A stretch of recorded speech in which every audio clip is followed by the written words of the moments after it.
What would it be like to be part of a failed startup? That is the question we're going to get to explore today.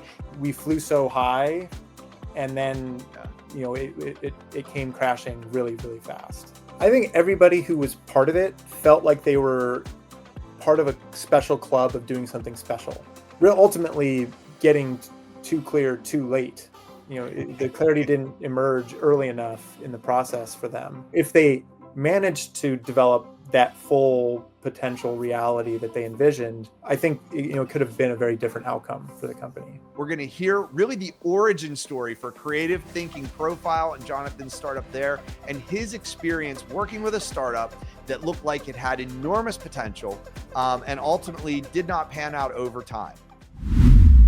So Johnathan, thanks so much for coming back. It's really great to have you. Well, thank you, John. As always, it's a pleasure to interact with you and chat with you about these ideas. You always bring a lot of energy, and it's a lot of fun. So I appreciate the opportunity. Excellent. Well, so today I really want to dig into your experience being embedded with a startup, be actually part of a startup. I love the way you shared the last time. You kind of did a little bit of horse trading on the way in to say, hey, I've got some great skills. I can help you with customer development. And I would really like to be able to do my research work there. So maybe just a quick refresh on like kind of how that conversation went and how you found a role within the startup as part of this. Yeah, well, I would be happy to start at the beginning. Well, at the time, I was in my third year of a doctoral program, and that's the time when all your advisors are looking to you to start your dissertation research. And it's a lot of pressure. And so I was looking for interesting settings, interesting companies that I could focus on. And one of my friends had gotten a job at this company, this startup company, and they were building what they called the first social robot for the home. And for me, that just sounded like the perfect dream company to go study what I wanted to study, which was how do teams interact and collaborate when the problem that they're trying to solve is vague, open-ended, fuzzy, and they need to spend a lot of time actually figuring out what it is that they're trying to accomplish. Yeah. So for me, like hearing about that opportunity, knowing that was available, knowing it's in town, so I could get access to it and visit there very regularly. I put a lot of effort into trying to make that happen, and that was the little way for me to provide value. Say, hey, I can be valuable, but also I'm going to get something out of this too, and try to make that a win-win for both sides. Yeah. Well, and social robot for the home doesn't sound like, that sounds like that's right now. And we're talking more than 10 years ago. Tell me about the robot. Tell me about the idea. Well, for the keen viewers who are very have good observational skills, will notice that there's a robot up here over my shoulder. Oh, it's in the house. It's watching us. So this is the actual product that they built. His name's Jibo. He's currently not on right now.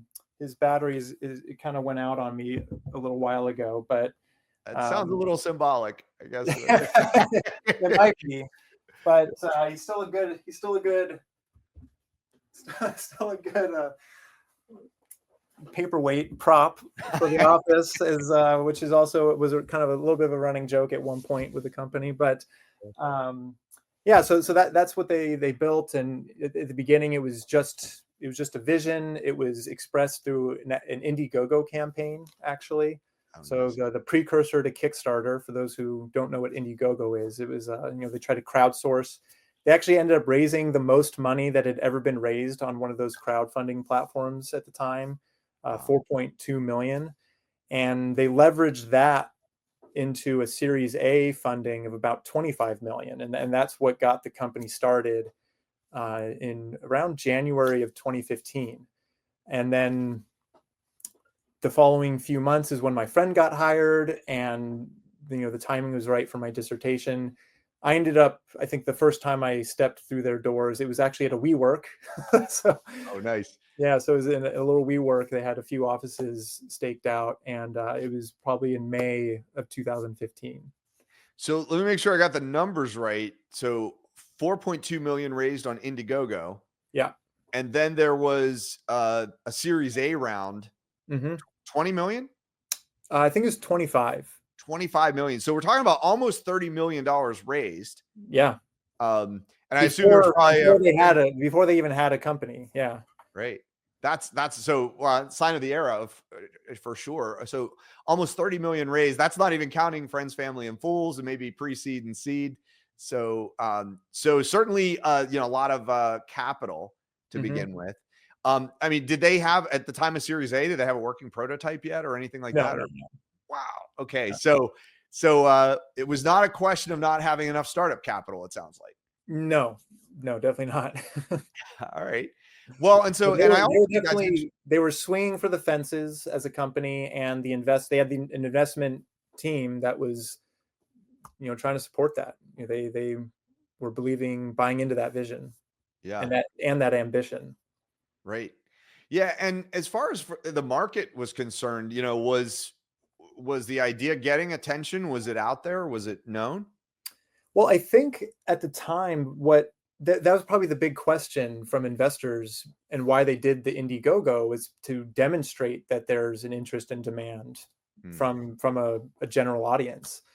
And so I think 4.2 million, the most that had ever been raised. I mean, I think those were pretty strong signals that showed people are excited about this, they want it, and that they had the team and the capabilities to do it. And so I think that was kind of part of that initial market testing. Yeah. Well, and I think got good bit of attention even in the media, right? That was much later. Okay. But I guess also a sign of the times that there was probably at least a dozen other companies that were trying to build that robot for the home at the time. And so there was maybe one company that had a fully developed product. Is actually a SoftBank company. Okay. They had built something called Pepper, so you can look it up. Pepper is kind of this humanoid-looking robot, not for the home. That was really for kind of retail spaces that they designed it for. So this concept of it seemed like there was a lot of different companies, people around the world trying to arrive at this moment where the robots were finally going to be part of the home experience, and there's a lot of people believing in that and trying to race to get there. Interesting. More than 10 years later, I mean, Alexa seems to have found a place in a lot of our homes, right? But still not robots running around in the average home, as far as I can tell. Well, Alexa was launched about 1 month after I arrived. Okay. And so everything before that, the first 6 months of their own company, they were operating in a world without Alexa as a product. And then Alexa came into reality, and it had a heavy influence on their own internal discussions and collaboration, and figuring out, okay, what is our product going to be in the context of a world that now has an Alexa, which does a lot of similar functionality at a tiny fraction of the price. So that kind of set the stage for a lot of what they were trying to struggle with and differentiate themselves with against over the next several years. And ultimately, that Alexa existing and being so successful ended up being one of the big cruxes of the downfall, I think, as well. Yeah.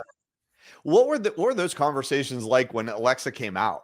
Was there an immediate realization that might have an impact, or what were they seeing as competition? Well, you wouldn't look at Alexa now or Google Home or all the other home speaker smart speakers and say, oh, that's a social robot.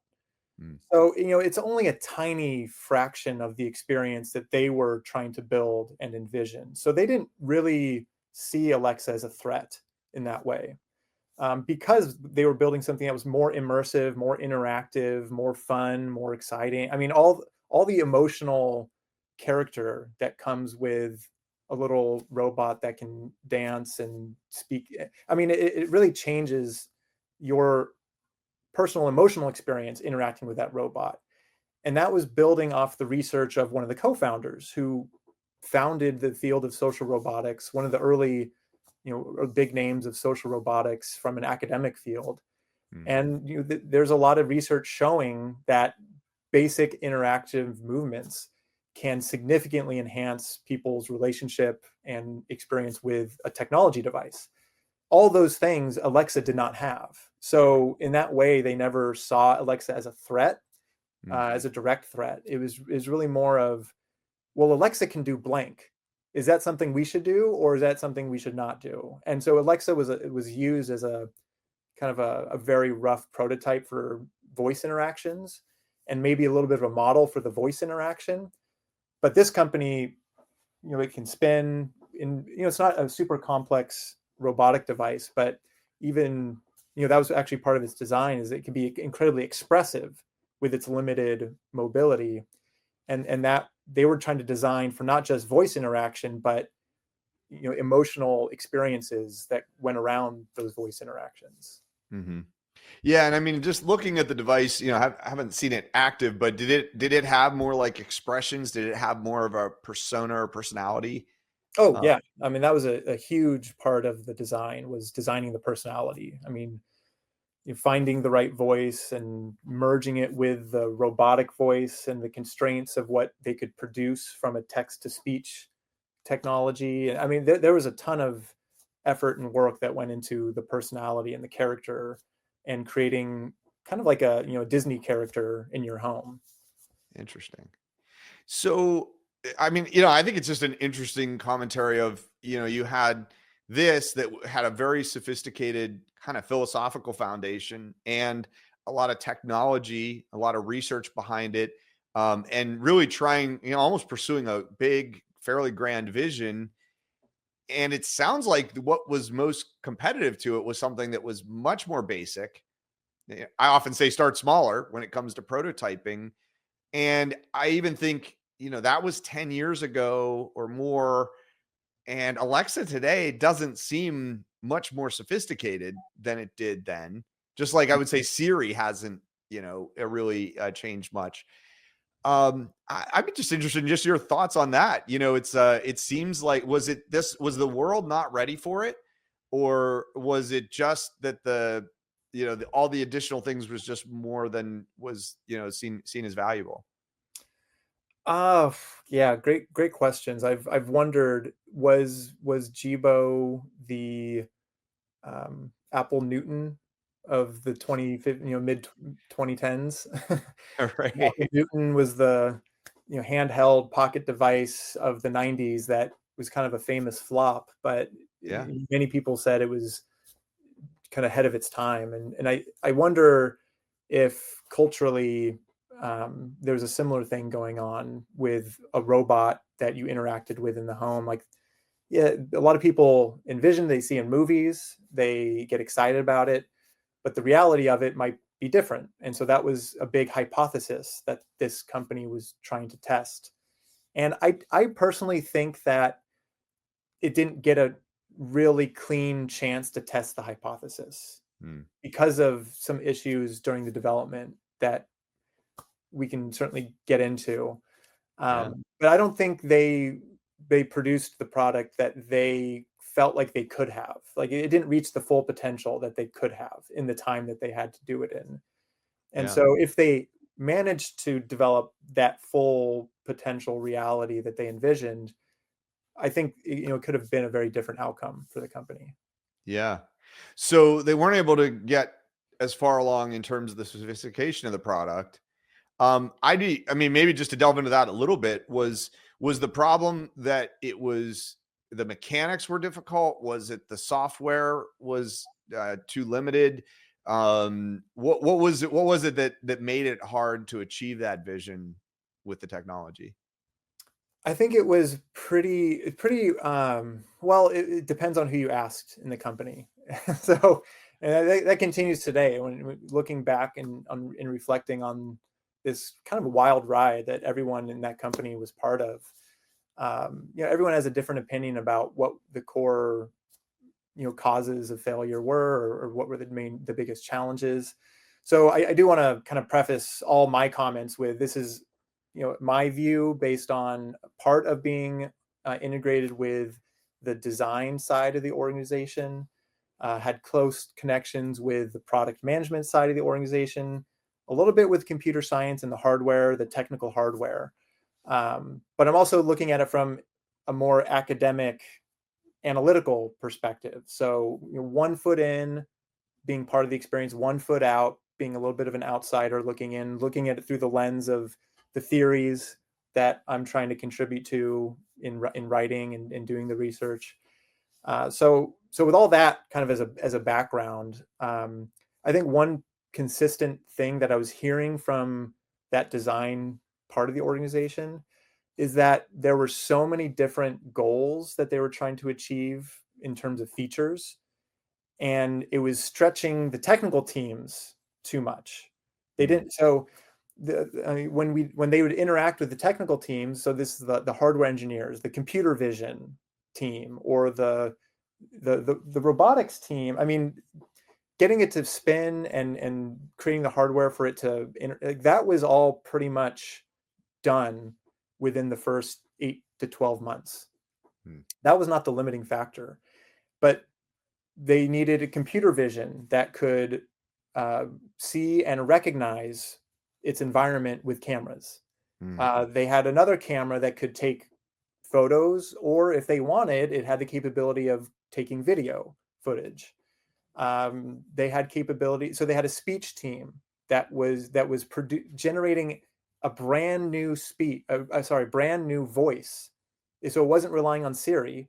They were creating their own voice based on a different set of designs of how to, you know, integrate different sounds, and, you know, using all the algorithm. And, you know, that was a huge effort. You know, that was a big team and a years long effort. And they had the world's experts on hand to do it. But so there's all these different technical components that had to be integrated and functioning at a level that allowed the design team to design the features that were needed to satisfy what was perceived of as the market demand. Yeah. So they were coming up with features for sports and for weather and for messaging and for lists and music. And I mean, all these different features that they were envisioning and wanting to do, they could have done if they had a 10-year runway. But their big challenge is that they had a 1.5-year runway, 2-year runway. And by activating all the things at the same time, they couldn't get deep enough on any one of them to make that a really, you know, flawless experience and a flawless feature experience. So it sounds like there was almost a quantity of features and capabilities, but not a lot of depth in any given one. Maybe not. That was kind of like what ended up happening over time, is that they were trying to push all these different fronts forward at the same time. And then the technology team was saying, okay, we can do those things, but we can't do all of those in 6 months. Yeah. Like, if you want computer vision, we can give you computer vision. If you want face recognition, we can give you face recognition. If you want, you know, so they said, like, you got to pick what you want and then we'll give it to you. And the design team is saying, well, we're being asked to come up with all the things and we can't prototype these things until you've developed it. And so there was kind of a design is kind of doing things in a vacuum, and technology, I don't know. There's a lot of these issues of, like, we're trying to do too much and we need to focus, but we don't know what to focus on. And so that was the kind of core nature of the issues, I think. Yeah. So some age old tensions there for sure. You Yeah. know, before we move on too much, I'd be interested to go back to, like, that. I think you said it was around June 2015 when you first joined the team. About 6 months in, there are about 25 employees. What was the sentiment? Like, what did you observe about the people around you, or even yourself as you just started to get into it? What was the feeling that people were having about the idea, about the startup, about being involved with it? I think everybody who was part of it felt like they were part of a special club of doing something special. Like, when you watch these movies, these reenactments of startups, and these are movies of startups that are some of the most famous around, so they were, you know, changing the world in some way. That energy was definitely felt. I think anybody who was hired there, who was like, for me, I was researching it, so I felt like I got to be part of that. And so that was definitely the kind of attitude and the energy that was pretty persistent for most of the time there. Yeah. No, that's great. So it sounds like there's a lot of optimism. There's a really feeling of like this is something special and unique. We're maybe on the ground floor of something that's going to be like the next WeWork or Uber or something like that. What was the day-to-day like? Like what were, at that stage of the game, even as just, it sounds like you're starting to add employees, everyone, you got design team dreaming up ideas, you got the development team trying to make them work, you got some working on hardware, some working on software, some working on user interface. What was each day like, from early morning to late night? Yeah, I mean, I guess fairly typical work environment, I suppose. Like it also evolved over time as they got bigger and a little bit more sophisticated in their mechanisms. Like early days, we were in WeWork offices, and glass windows, very narrow, 6 people in a little tiny room, all had their desks and computers set up. And there's the design team pod, and then there's the speech team pod and the hardware pod, and so those days were a little clunky, I think. Mm-hmm. And everyone's showing up, but conversations would overflow and overlap, and I say they're clunky because they didn't have the kind of setup that they wanted to facilitate smoother interactions between functions and even within functions. It's like when one person turned around and said, "Hey, I got an idea for something like on this design," and then okay, that's like 6 people who now are getting distracted, for example. And so like when they moved into their first space that was their own, open layout, they had 4 or 5 designated conference rooms, meeting rooms that they could go to and have like more proper meetings. And it was just kind of like a big refresh, and a lot of excitement around there. And so the day-to-day became, I don't know, it felt more like they were growing up as a company and getting more serious as a company. At what point did they move out of or what time, I should say, maybe at what point did you all move out of the WeWork type space into a more permanent space? Was that like a leased space or? I think it might've been, I don't know, maybe October, November of 2015. I don't remember the specifics. Yeah. Somewhere within the first 3 to 6 months after you got there, it was like even in the first year. Yeah. And then, and with that change, were there, were the numbers changing pretty dramatically at that point? Yeah. I mean, they're constantly hiring. They went from, if I was actually an employee that was hired, I probably would have been like employee 22 or something around there. And then, I mean, they were constantly growing. All the teams were growing a lot. The design team went from 3 when I started to 15 a year later, and they actually acquired a company that was an animation studio, and so all basically 80% of that team was integrated into the design team. They had computer developers, software developers who kind of went over to those teams, and so they by the acquihire. And so they went from 20 employees to probably a year later, it was probably like 60 to 80. And then a year after that was 140, 150 contractors. Also, they were hiring, kind of being part-time contractors. So I mean, it was massively growing, and the culture is changing along with that, and the ability to maintain some shared understanding over time. And then people started leaving as well. So there's just a very dynamic flow of individuals over the 3 years. Well, and it's a little bit easier to see when you start talking about those kind of numbers in terms of employees and the ambition around the product development and those kinds of things. You can see how the burn rate was increasing, and that having a pretty strong effect on the runway. thinking about, almost $30 million sounds like a lot of money, but when you're starting to talk about 125 salaries plus contractors plus very sophisticated technology and the cost of developing that sort of thing, it's not hard to see where that would, it started to contain the amount of time it was going to take to get to market. Yeah, they did raise another, I think, 60 million at some point, 60 to 65, to keep the burn going, to keep the runway, extend the runway. Wow. So 90, almost $100 million raised. I think so, yeah. And burn, and that was, and 3 years essentially was the burn time frame. Yeah, that was the eventual, overall time. Yeah. Now you mentioned the culture was changing. Maybe talk about, and I imagine this isn't just a one dynamic, like from 22 employees and a lot of enthusiasm, like we're part of the club, we're in the next big thing. What did that look like over the next, say, 18 to 24 months as the number of employees increased? Maybe people started to leave. Just market. I mean, at some point, another investor came in and brought more money in. Like, what was happening in the culture during that time?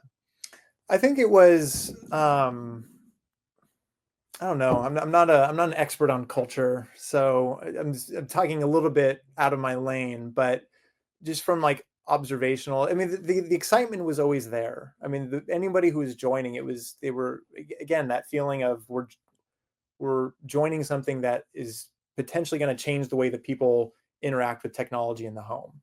And, that vision was very strong from the founder, one of the co-founders, and very persistent throughout time. And I think as the culture grew, it was people who were earlier, they felt like they had more ownership and influence. And then as it grows, so those hierarchies, kind of subtle hierarchies, start emerging of, who owns the vision, and everyone kind of had their own version of the product that they wanted to see come to reality. And so those conflicts start, amplifying. And then as each sub team gets bigger, there's little subcultures that form, and, looking at the other teams and kind of, evaluating, what are they about and what do they care about? And so, but then all at the same time, there's like these massive, they had weekly, Friday gatherings that were always well attended, and that helped break down a lot of those silos and intermix people. And then, it's just a lot of fun people and a lot of strong personalities. And, I don't know how unique it is for a lot of startups. Yeah. Would you say was the sentiment mostly positive and collaborative, or was there certain points of dissension or toxicity? What were? I would say most of the negative sides of it came out of frustration of not being able to kind of achieve the goals that they were setting out at the timelines that they were striving for. And then kind of looking back and like figuring out, well, why are we not able to do this? And so that's where a lot of the debates and disagreements, I think, were born from. Yeah. Was the founder team the same throughout, or like, a lot of times, as the second round, a bigger investor will say, okay, it's time for adult supervision, or, maybe we're not sure if this is the team that started this is the one to take it forward. Like, was there stability and consistency there? Were there some changes? Yeah, there was also a lot of turnover at the executive team level as well over the 3 years. The first 18 months, I think, were stable, and it was just growing. And so they added, a chief of marketing and or VP of marketing. And I think it's, the starting point was the CEO, VP of product, VP of design, VP of tech, VP of hardware, VP of, and so there was maybe 5 executive members, and then that grew, but then some started getting replaced over time, and new executives would come in. The CEO also at some point, unfortunately, was diagnosed with cancer at a very crucial time at the company, and so he he stayed involved, but he had to step down and kind of focus on his treatment. And so there was a little bit of turnover at the CEO level as well. Yeah. Um, But yeah, did they bring in like a hired gun CEO, or did someone else step up into that role, or how did they dress? yeah. I can't remember exactly. There was, I think, 2 or 3 CEOs total, and Wow. some of them were internal and then stepped into it, and some were like, I don't know if anyone was like hired specifically as an external direct to CEO. I think they started as like a CTO and then moved into CEO or something Okay. like that. Yeah. Interesting. So what was happening? And I know you were playing a bit of a role in just the customer development side of this. What were some of the things that were happening to try to figure out, are the things we designing aligned with what the market wants or needs? And how are you testing prototypes and different versions of the product? So that was one of from a frustrations perspective. So looking at things from a design team perspective, they were tasked with designing the experience of how a user was going to interact with this robot and accomplish their goals and make it positive experience. There's going to be a character rich experience. There's going to be personality. And so they're trying to figure out like what is the right combination of interactions that they want to accomplish. And they're doing it for a messaging feature and a photos feature and a sports feature and a weather feature. And the list of features was wide. So so that from their perspective is they need a prototype. A designer needs to experience it for them to know how to change and tweak it and polish it. But they couldn't prototype anything for a long time. Like even the basic functionality of being able to have like what you could do on Siri, which is say, Siri, what day is it? And it would tell you. Like even that baseline experience, they couldn't Oh, my do. Siri. They couldn't do that for, I don't know, 12 to 16 months, somewhere around there. And then, that limits their ability to get the right experience. And so from trying to find what is the user need that we're trying to pinpoint, that hinders it if the designers can't experience it and assess what needs can be actually addressed. And then to bring a usability tests where we can bring users in, experience it for themselves, and get a feel for what the more authentic external perspective is. That's an important step. Yeah. And then there's the streamline and the actual functionality of the technology that needs to be developed. So you could do a usability test, but if it's on a really limited feature or technical capability, that disrupts the authenticness of the eventual experience. So from the design team's perspective, they were doing most of their work without a crucial pillar of what they rely on to do good work, which is real, like what's the real experience going to be like? Mm-hmm. And you can only know what needs are addressable when you have a real experience.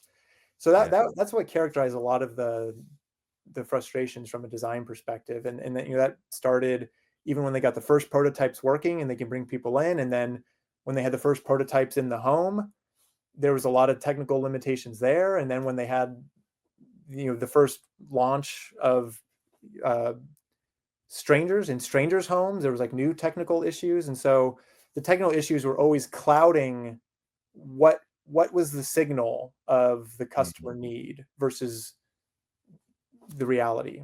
And how much of that issue is because it's not technically performing as well as it should versus this is just not the right thing to be focusing on. So how many customers, well, I will call them customers, just individuals that serve that capacity of being the customer and giving feedback? Around this time, how many people really fit that category? And I mean, you mentioned, it sounds like some was call people in, have them interact with this thing in our offices. Some is take the robot into their home, have them work with it, kind of friendlies. And then now we have this third group of, just strangers that are now going to try it. How many people were serving in that capacity? I mean, was it a few? Was it a few dozen? Was it a few hundred? Yeah, it would scale up over time. So it started with around, so when we first started doing internal testing at the office, it was probably a couple dozen that we recruited and brought in and did some testing with. And then that was pretty consistent and, grew to maybe 50, 60. And then by the time it was ready to be put in the home, so we could connect to Wi-Fi and we had an onboarding process, that was friends and family usability testing in their homes. And that was around 25. Okay. And then several months later, they had it in strangers' homes, professional beta testers, and that was 150. So, Okay. there's a lot of external feedback along the way. Yeah. Which that's good. A lot of times startups fail to even do that much user testing. So it sounds like there was at least an intentional effort to have people actually test it out and bring back feedback and data. At that point, were they finding it was meeting a need, or was that part of the problem? Was it a novelty to some? Well, that was the constant evolution throughout three years. I mean, even all the way until its launch date, past the launch date, and I mean, trying to discover that core user need was a dominant part of the experience. And and part of that was lots of different internal visions of what they wanted it to be. You had parents and people who didn't have, weren't parents, and young people and older people. All these different people have different perspectives of what they want their version of the robot to be. And then you have the users, and the quality of the feedback that you can get limited by the technical limitations of the robot at that particular time, always clouding the judgment, always clouding the signal of what you should be doing. And yeah, it's actually a big part of the dissertation is that what did the process look like for that problem to evolve over time and get clarity over time, and ultimately getting too clear too late. The clarity didn't emerge early enough in the process for them.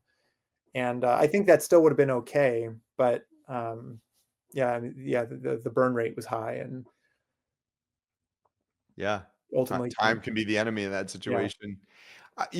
One of the metaphor or the question I often like to ask at that stage of in terms of the customers' buying motivations, would you say this product represented an aspirin, candy, or a vitamin?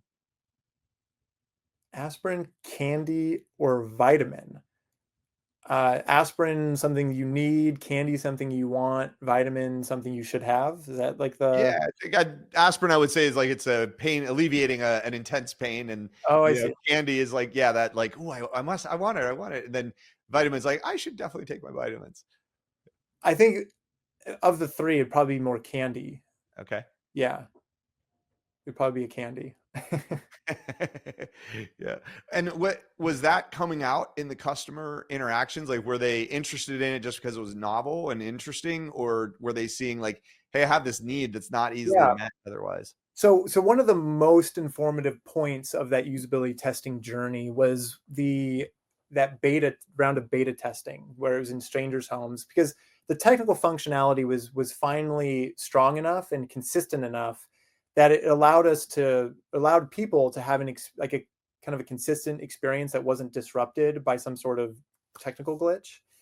And so what we found in the surveys that we were doing at that time, we had three weeks of robots in the home, and we could collect surveys at multiple points throughout that process.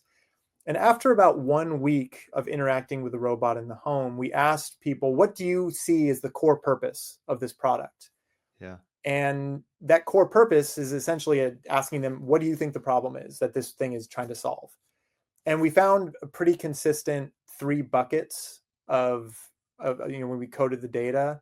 3 buckets were the most dominant, accounted for 90% of the responses. And it was either an assistant, it was either a character, or it was a friendly assistant, which was this merger of it's providing me useful things, but doing it in a more interesting, enriching way, that's differentiating. And so we found if users viewed this product as a useful device, and that was the lens that they were looking at. They were often disappointed in what they were getting. If they were looking at it through the lens of this is an enjoyable, if they were looking at it more as like a pet in the home, then it was really, hitting a lot of marks. If they were looking at it as so pet in the home, or if they're looking at this is like my new technological device in the home, it's supposed to do stuff for me, they were really disappointed. And then the blend of the two, that friendly assistant, was kind of a mixture of those. And so, that started elucidating what was the need that we were satisfying in a really strong, clear way, and where was it falling short because of the, let's say, limited feature set at the time. Yeah, it almost sounds like a fuzzy line between useful and entertaining.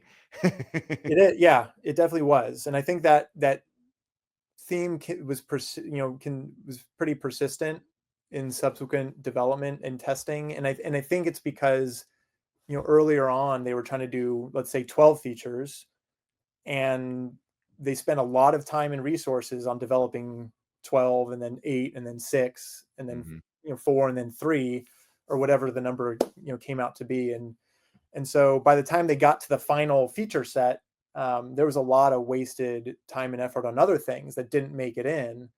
And so had they focused all their effort on those features from the beginning, they probably could have gone a lot further and been able to deliver a more enriching experience that hit the marks in the ways they wanted to. Yeah. So what would you say was the kind of peak of enthusiasm for this product from a market perspective? I think launch date. I think launch was the peak. So they were they launched in preparation for the Christmas season in 2017, and there was a lot of excitement and buzz, and they had a really good marketing team, and they were featured on the cover of Time magazine. Wow. So if you look at the history of Time magazine, you'll see it. Like you'll see that guy dedicated. The entire cover is that with a blue background. 25 best inventions of the year. So kind of the dream of what you could hope for in terms of marketing and timing it with the market and the purchasing cycles. Yeah. And yet less than 8 months later, party's over.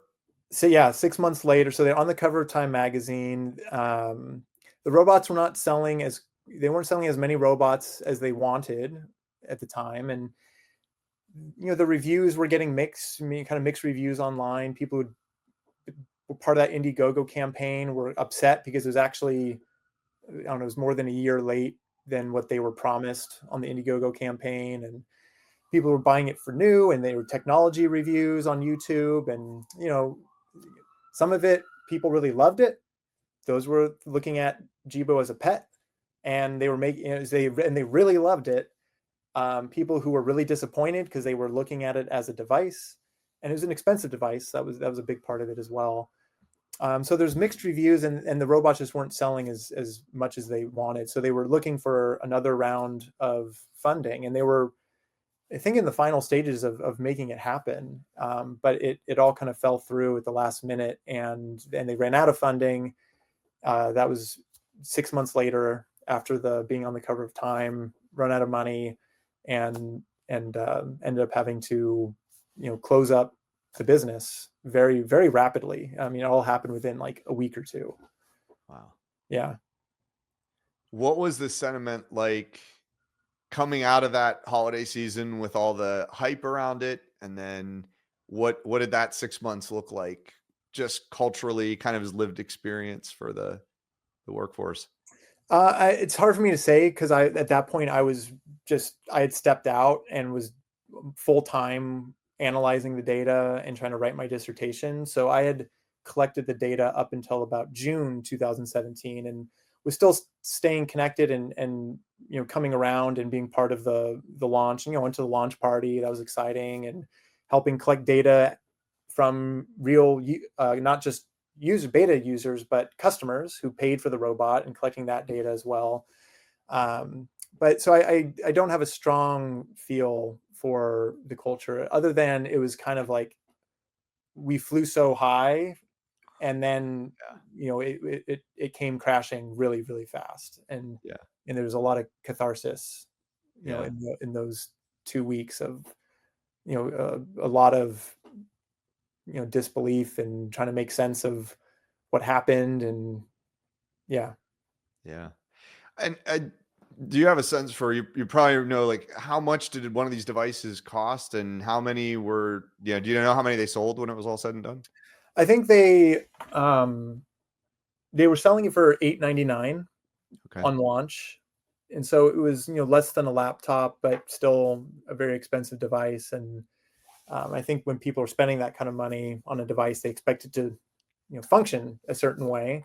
So I think that was a big part of it. It was also the contrast with what was on the market for a couple of years at that point now, Alexa, or 2.5 years, and Alexa could do a lot of what Jibo could do, but so the differentiating factor was really that character personality. Yeah. And was that worth $800 more than an Alexa? For some people, maybe, but it's kind of a big price for something that was more the candy of the experience. Yeah. And sorry, what was the question? I want to make sure I fully answer the question. Yeah. No, I think that would, Oh, well, was it- just yeah, how many they sold. Like, yeah, they sold like in the thousands. I don't know the specific number, but it was in the thousands. okay. Yeah. And so you can see they certainly weren't at a point where the revenue was in a position to carry the business. They were depending on that next round of funding to keep moving forward. Yeah, I think given the size of the company at that point, it was needed for sure. Yeah. So yeah, June 2018, 3 years in, everything scales down really quickly. Skeleton crew for a period of time. What's maybe the epilogue of the story for this startup? There's a really good YouTube video that I share in my class, actually, that I think does a really nice job of summarizing the kind of the aspiration of the product. It's a bit of a swing and a miss on launch, but then over time, there really was it did connect in some way in what it was intending to do. And I think the core of it is that it might be part of that too soon. This was a product ahead of its time, because when it was on launch, people were looking at it more through a lens of usefulness.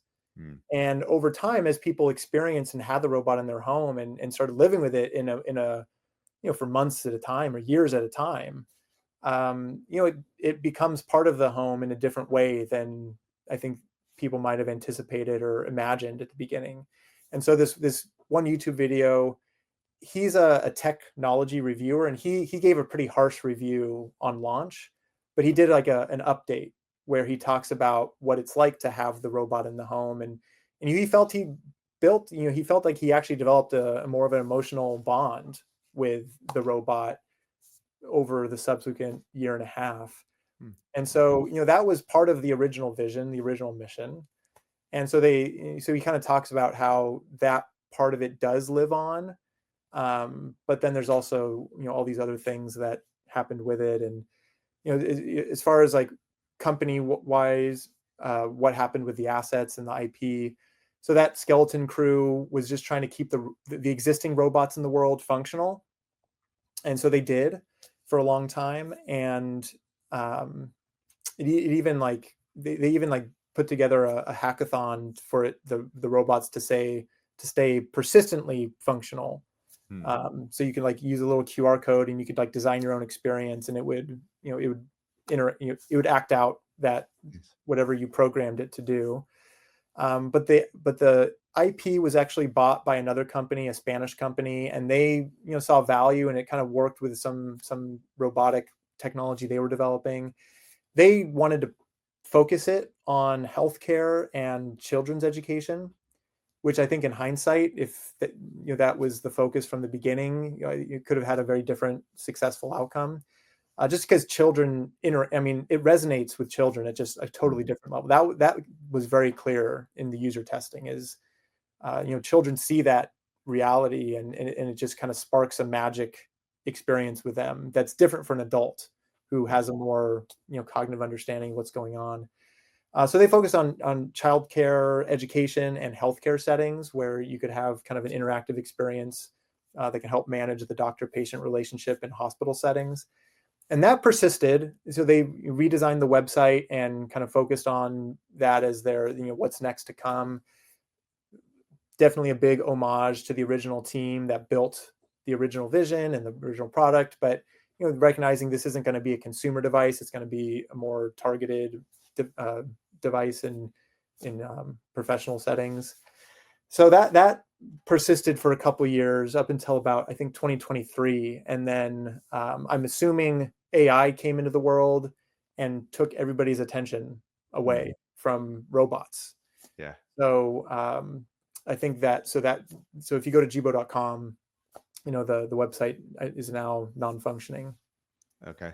Yeah. So really, truly gone at this point. Yeah, I think so. But not forgotten. Definitely not forgotten. It does live on in an important way as well as a research. So the MIT Media Lab, the originator, the original founders from the MIT Media Lab, she founded the field of social robotics.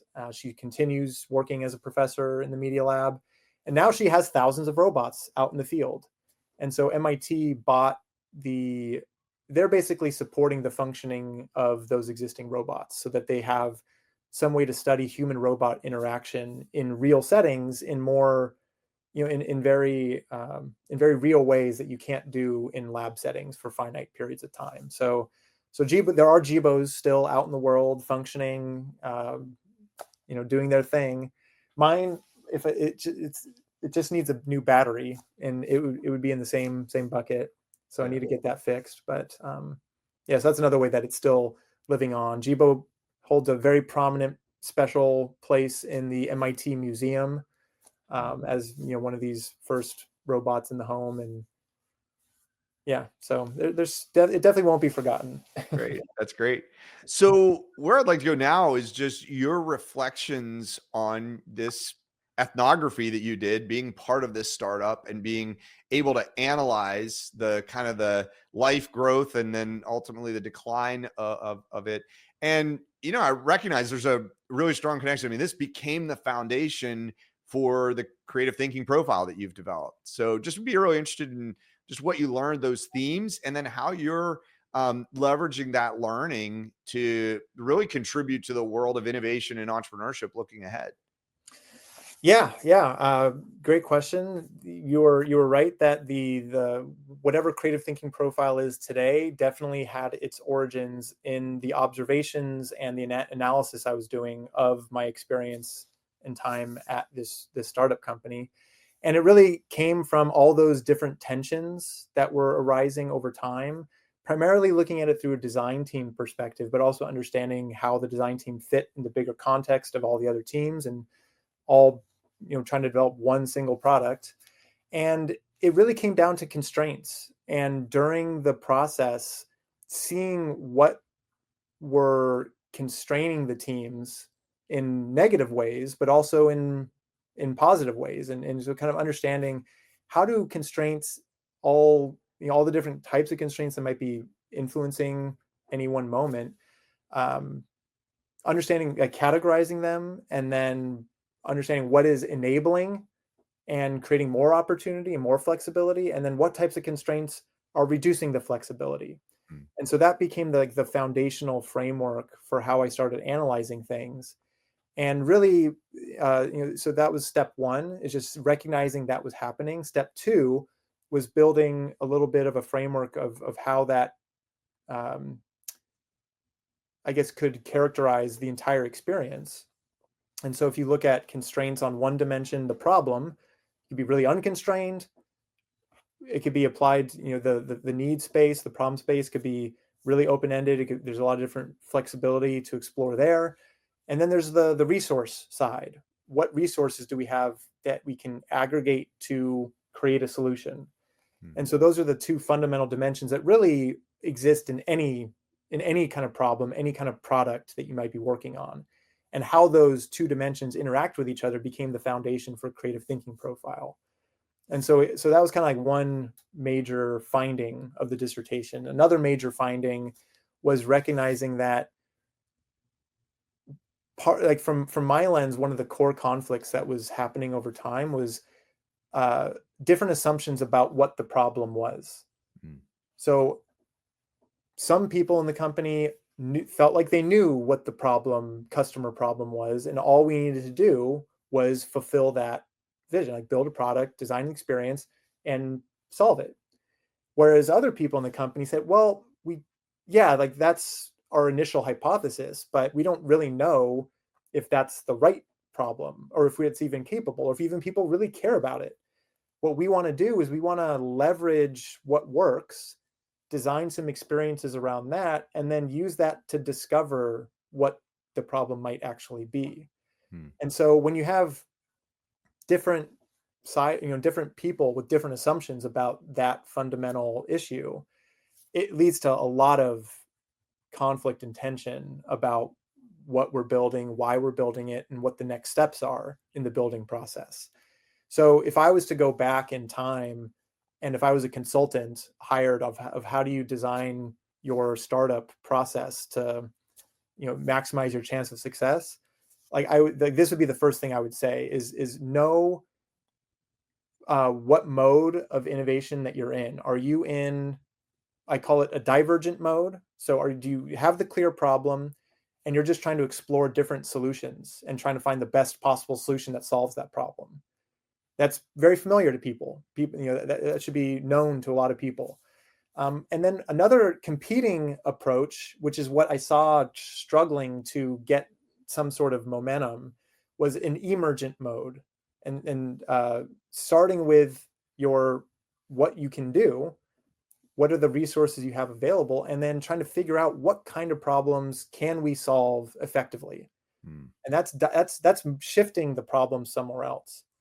And if you know that, then you can coordinate your interactions so that everyone can at least be on the same page about what you're doing for a finite period of time. And then you can shift to a different mode at a different point in time. And by having that language and that framework available to them during the development process, I think would have helped avoid a lot of unnecessary conflict, but also help people within the company have a little bit better understanding of what they were trying to accomplish in like a 3 to 6 month period. And it would have, I think, just helped coordinate activity a lot better. Yeah, it's really insightful. So any other themes that came out of that and beyond that, how did that really kind of bring you to the creative thinking profile? So those initial insights were kind of written up in the dissertation, and then understanding like you can dynamically switch between these modes of thinking and these modes of problem solving. That was a big part of the dissertation, and understanding what's the team dynamic that facilitates those switches in modes of thinking. So that all became like the ideas that were from the dissertation, but it's based on a qualitative dissertation. It's one case study, one example. You don't know if these generalize, but they spark a lot of research questions and a lot of ideas to explore with more thorough follow-up research. So that's what I did for the first 5 years of my when I became an assistant professor. I could test these not just in research, but also in the classroom. And so putting these ideas in classroom settings, seeing what resonates and how to communicate it and what makes sense, what's not. So there's a lot of refinement that happened in that living laboratory, and then a lot of refinement that happened in the research. And so now it's a more expansive framework. It's still those two core dimensions, but rather than just the two modes of thinking, there's 4 modes of thinking that get activated based on kind of different combinations of constraint. And now what I'm trying to build is really a map that allows people to understand what kind of situation am I in, what kind of thinking is needed, and then what are the tools that I can use to facilitate that way of thinking, not just for myself, but also within a team. Nice. Yeah. And it sounds like that could be a whole other video in and of itself That's been my plan here. You interview me about one thing, and then I give you another topic. Yeah, it just keeps going. So maybe part 3 coming soon. Well, what I'd be really interested to know then, even in its current state, who's the customer of the creative thinking profile, and what's the problem that they might have where they're like, oh, this is insight that would really help me in this situation?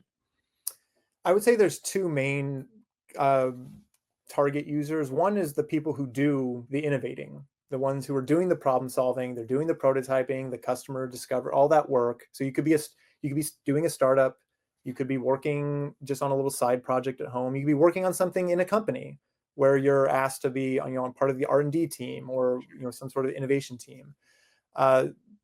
So anybody who's doing the problem solving themselves in an innovation context can definitely learn how to kind of map what they're experiencing, what their tendencies, preferences might be, but also just understanding what kind of techniques are going to be the most effective for different types of situations. If you're innovating with ChatGPT as your core technology, very different than if you're trying to, reduce the, improve the efficiency of an algorithm.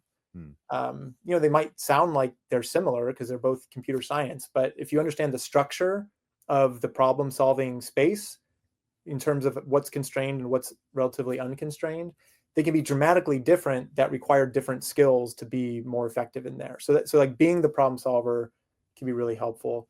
And then if you're a manager, if you're overseeing teams that are doing innovation, and particularly with teamwork, so much conflict arises and disagreements and different opinions. And these tools, I'm building them because I think they create a language to help people understand, what are we disagreeing about? Once we know what we're disagreeing about, we can have a communication that can lead to a shared consensus more effectively.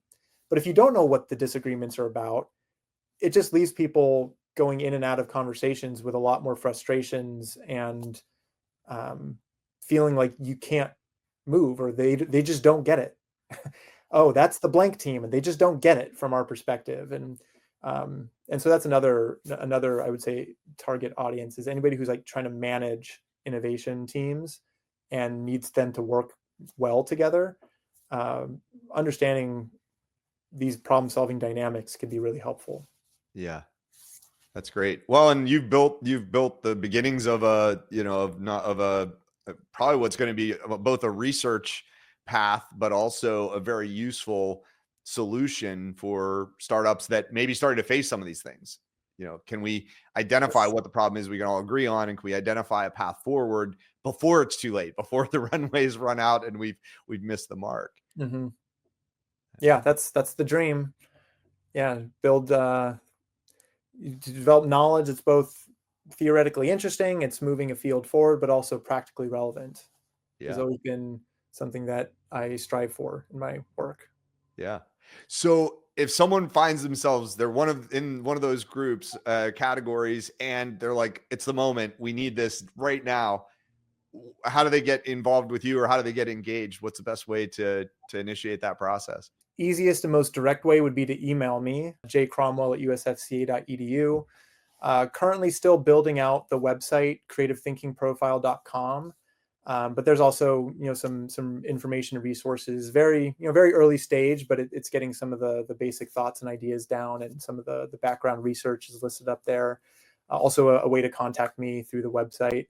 But that would be probably the best way to start a conversation and say, hey, like, we're experiencing these issues. Is there anything that you can do to help us have better, more productive conversations with each other, more productive collaboration? That's excellent. And I will include those links in the description below. So if anyone needs to or wants to reach out to Johnathan, this can be a great resource to make sure that your startup is heading on a path, and not falling into some of these pitfalls. So, Johnathan, it was awesome having you here. Before we sign off, I always like to ask the same question. And in the first part of this, you had a really great answer. And so I'll ask again, do you have a a second favorite founder film. If I'm going to be really direct about it, I forget the name of it, but it was the one that's documenting Uber, the Uber story.